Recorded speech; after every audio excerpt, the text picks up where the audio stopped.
എരുമപ്പെട്ടി പാഴിയോട്ടുമുറിയിൽ കാറും ബൈക്കും കൂട്ടിയിടിച്ചുണ്ടായ അപകടത്തിൽ ഗുരുതരമായി പരിക്കേറ്റ യുവാവ് ചികിത്സയിലിരിക്കെ മരിച്ചു. ആദൂർ കാരേങ്ങൽ സ്വദേശിയായ 24-കാരൻ മുഹമ്മദ് ഹാഷിമാണ് മരിച്ചത്. അപകടത്തിൽ ബൈക്കിലൊപ്പമുണ്ടായിരുന്ന ഹാഷിമിന്റെ ഭാര്യ എരുമപ്പെട്ടി സ്വദേശിനിയായ 20-കാരി സിയ മൈമൂനയ്ക്ക് ഗുരുതരമായി പരിക്കേറ്റു.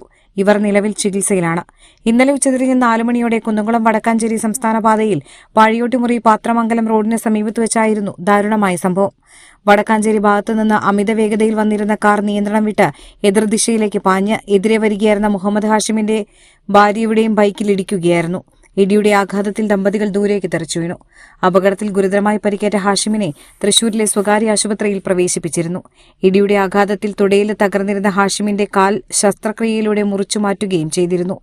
എങ്കിലും ഇന്ന് പുലർച്ചെ 2:30 അദ്ദേഹം മരണത്തിന് കീഴടങ്ങി. സിയ മൈമൂനയുടെ കൈകാലുകളിലെ എല്ലുകൾക്കും ഇടുപ്പെല്ലിനും പൊട്ടലുണ്ട്. അങ്കമാലി ആശുപത്രിയിൽ പ്രവേശിച്ചിരിക്കുന്ന ഇവരെ അടിയന്തര ശസ്ത്രക്രിയയ്ക്ക് വിധേയയാക്കി. 2 വർഷം മുൻപായിരുന്നു ഇവരുടെ വിവാഹം. എരുമപ്പെട്ടിയിലെ ഭാര്യ വീട്ടിലേക്ക് വരുന്നതിനിടയിലാണ് ഇവർ അപകടത്തിൽപ്പെടുന്നത്. ജോലി ആവശ്യാർത്ഥം അടുത്ത ദിവസം ദുബായിലേക്ക് പോകാനിരിക്കവെയാണ് ഹാഷിമിനെ മരണം തേടിയെത്തിയത്.